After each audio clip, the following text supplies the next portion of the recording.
Hallo und willkommen auf meinem Kanal. Heute möchte ich euch das Thema Scanner etwas näher bringen.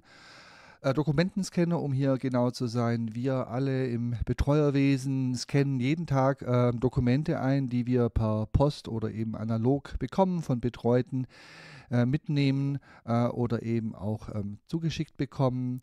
Und dazu setzen wir idealerweise einen Dokumentenscanner ein. Was ist ein Dokumentenscanner? Das erkläre ich euch ganz kurz. Ein Dokumentenscanner ist ein Scanner, der im Gegensatz zu so einem herkömmlichen Scanner, den ihr vielleicht von eurem Kopiergerät kennt, ein paar Besonderheiten mit sich bringt. Das Wichtigste am Dokumentenscanner ist, dass er die Vorder- und die Rückseite gleichzeitig einscannt. Das heißt, ihr müsst irgendwie nicht ein Papier drehen und dann zweimal scannen, sondern ihr habt mit einem Vorgang sozusagen gleich Vorder- und Rückseite gescannt. Und oft, wie ihr auf dem Bild hier auch seht, sehen die eher aus wie ein kleiner Drucker, weil eben auch die Papiere dann von oben her eingezogen werden. Das heißt, ihr legt einen Stapel Dokumente rein oder eigentlich ein einzelnes Dokument und scannt sozusagen dann die Seiten ein und habt dann hinterher PDF-Dateien. Das Scannen funktioniert auf eurem PC meistens, also ein Scanner wird an den PC angeschlossen. Es gibt auch Möglichkeiten ins Netzwerk zu scannen, darauf gehe ich jetzt nicht ein, das hat auch so ein paar Besonderheiten. Seht ihr hier auch in der Folie, könnt ihr euch dann selber durchlesen. Ein wichtiger Begriff in dem Zusammenhang ist noch das Stichwort Twain. Twain ist eine Standard-Schnittstelle, die von einem Scanner vorausgesetzt wird bei manchen Anwendungen.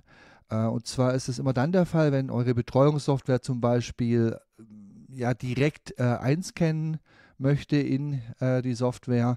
Da braucht ihr dann einen Twain-kompatiblen Scanner. Also das heißt im Prinzip für euch, wenn ihr einen Scanner kauft, sprecht mit dem Hersteller eurer Betreuersoftware, ob der da irgendwelche Anforderungen hat oder ob die sozusagen da unkritisch mit dem Scanner jeweils zusammenarbeiten. Ich habe keinen Twain-Scanner, das heißt, ich scanne direkt auf meinen Computer in einen Ordner rein. Das zeige ich euch nachher gleich. Die Kosten für diesen Scanner liegen irgendwo zwischen 350 und 500 Euro für so ein Desktop-Modell. Und das ist auf jeden Fall eine Investition oder eine der Investitionen, die ihr am Anfang tätigen solltet, weil ein guter Scanner euch einfach hier massiv Zeit spart im Handling. Und das ist schon gerade auch von Anfang an sehr wichtig zu beachten. Es gibt auch mobile Versionen, das seht ihr hier. Der untere Scanner ist so ein oder so ein tragbarer Scanner. Das hat sich tatsächlich bei mir nicht bewährt, da ich beim Betreuten selber oft die Dokumente nicht einscanne. Sind mir andere Dinge wichtig in dem Moment. Das heißt, beim Betreuten würde ich sozusagen die Dokumente dann mitnehmen, bei mir zu Hause einscannen, in Ruhe und einfach mit meinem Desktop-Scanner. Oder wenn es irgendwie Dokumente sind, die ich nicht mitnehmen kann. Es gibt auch für jedes halbwegs moderne Smartphone mit einer Kamera gibt es verschiedene Apps, um hier Dateien oder Dokumente einzuscannen. Ich selber nutze eine App, die nennt sich Genius Scan. Und das Besondere an, sag ich mal, speziellen Scanner-Apps ist, dass die euch hinterher gleich ein PDF machen. Also ihr habt dann nicht nur irgendwie ein Foto, sondern diese Scanner-Apps haben dann auch irgendwo ja, so eine Bildkorrektur und rücken das dann gerade, wenn es ein bisschen schräg ist, machen vielleicht noch den Kontrast besser und haben dann sozusagen auch im Effekt eine PDF-Datei, mit der ihr viel besser arbeiten könnt. Also für unterwegs habe ich eine App, mit der ich dann diese PDFs erstelle und auf dem Desktop habe ich den Desktop-Scanner, ScanSnap in meinem Fall, das ist der obere, den ihr hier seht.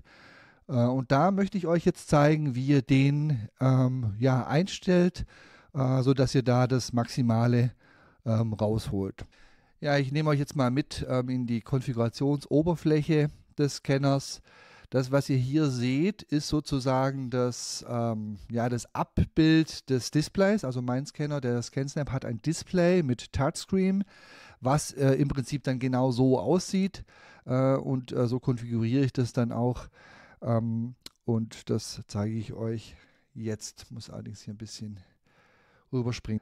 Ja, was hier schon auffällt, ist, dass es hier verschiedene Buttons gibt mit verschiedenen Funktionen, die ich belegen kann. So habe ich zum Beispiel, einige von euch wissen das schon, ich habe diese Dokumentenbenennungs-KI namens Eva. und die reagiert auf Ordner. Das heißt, es gibt einen Ordner, der heißt dann For Eva zum Beispiel. Und das ist mein Zielordner, den ich hier auf diesen Button gelegt habe.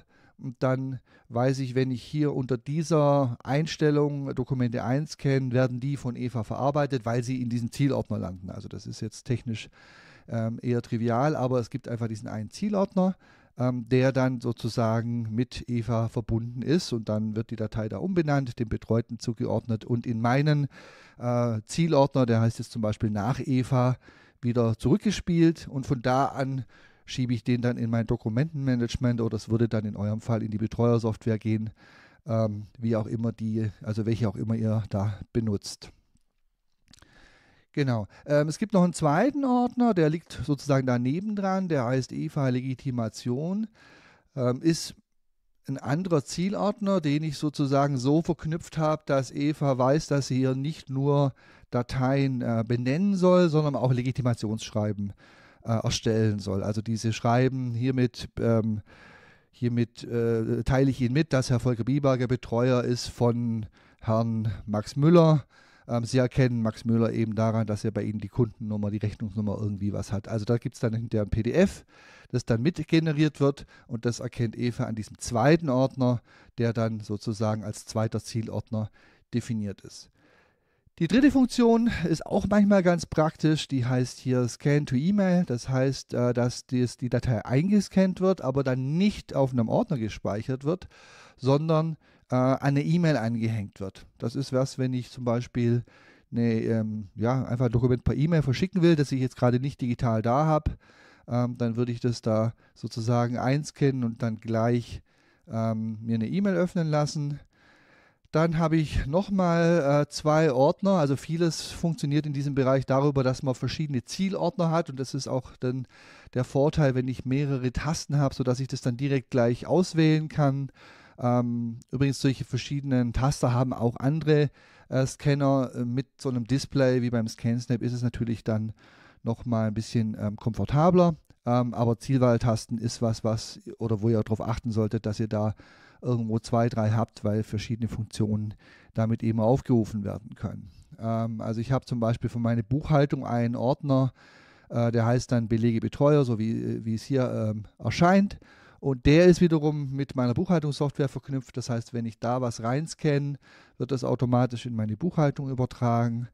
Und dann von dort steht es als Beleg dann zur Verfügung, und ich kann das dann eben zuordnen zu den Kosten oder zu den Buchungen.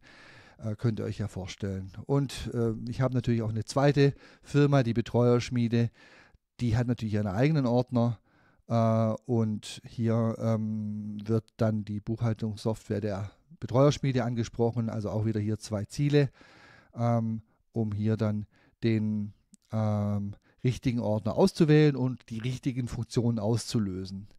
Und als letztes habe ich für die Urkunden, das Scannen von Urkunden, noch eine Funktion definiert, die unterscheidet sich so ein bisschen.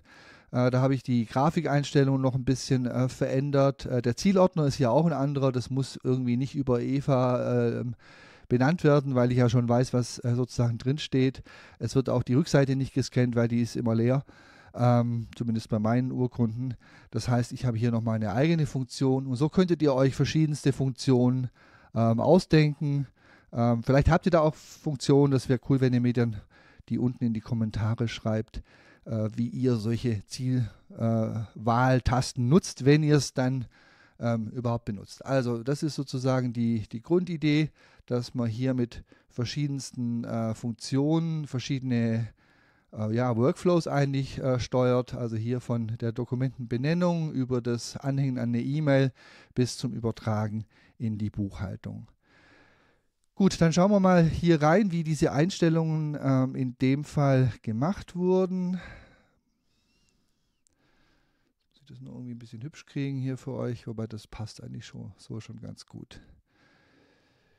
Genau. Also, es gibt so gewisse Grundeinstellungen, die ich treffen kann.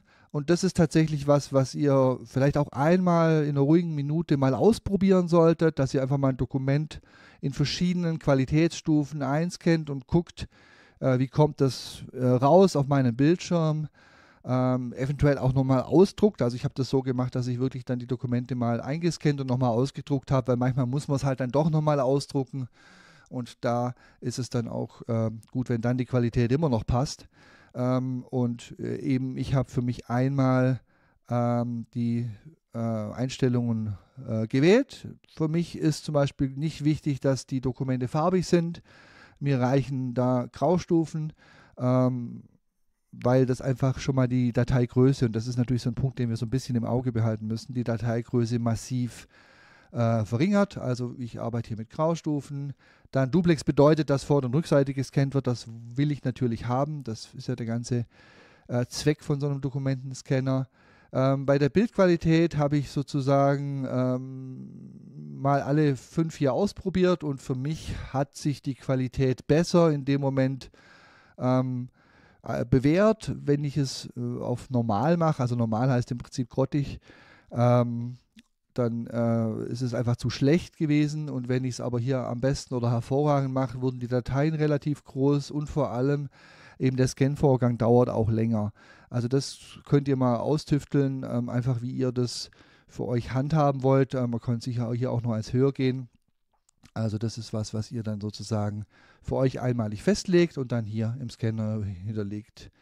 Genau. Drehung heißt auch, dass das Dokument dann gedreht wird. Das ist zum Beispiel, wenn ich irgendwelche Belege versehentlich schräg einscanne, dann dreht er die mit, aber meistens lege ich es richtig rum ein. Also hat es nicht so sehr eine Konsequenz. Das Dateiformat ist hier PDF. Ich kann dann hier noch einstellen, dass das PDF durchsuchbar wird. Das ist was eben nicht der Scanner macht. Das ist nochmal ganz wichtig. Also nicht der Scanner macht die Durchsuchbarkeit, sondern das ist was hinterher auf dem Computer passiert. Das ist das, was zum Beispiel bei den Netzwerkscannern dann schief geht, weil eben das im Netzwerk dann nicht durchsuchbar gemacht wird. Und durchsuchbar gemacht werden heißt, dass dieses Bild, was ja erstmal vom Scanner geliefert wurde, wirklich in Buchstaben übersetzt wurde und Schrift und Text erkannt wird. Erstmal, damit es dann eben durchsuchbar wird. Dateiname, da die Dateibenennung eben später funktioniert und auch hier die automatische Dateibenennungen nicht immer so richtig gut waren, habe ich hier einfach nur das Scan-Datum, das reicht in dem Moment. Und das andere hier ist nicht so wichtig. Wichtig ist hier dann eben noch, dass ich hier meinen Zielordner angegeben habe. Also in dem Fall sind wir ja in diesem EVA-Tool drin. Das heißt, dass hier ein Ordner in der Ionos Cloud, der mit meinem Rechner synchronisiert wird, als Zielordner definiert wurde. Und hier könnte ich aber natürlich jeden anderen Ordner wählen auf meinem Rechner. Und eine Anwendung gibt es in dem Fall keine, weil es nach dem Speichern sozusagen erledigt ist. Also ich könnte das jetzt hier, die Datei dann sozusagen an eine Anwendung übergeben, die dann damit weiterarbeitet. Das wäre zum Beispiel bei dem Thema Scan-to-E-Mail der Fall. Machen wir es da mal schnell durch.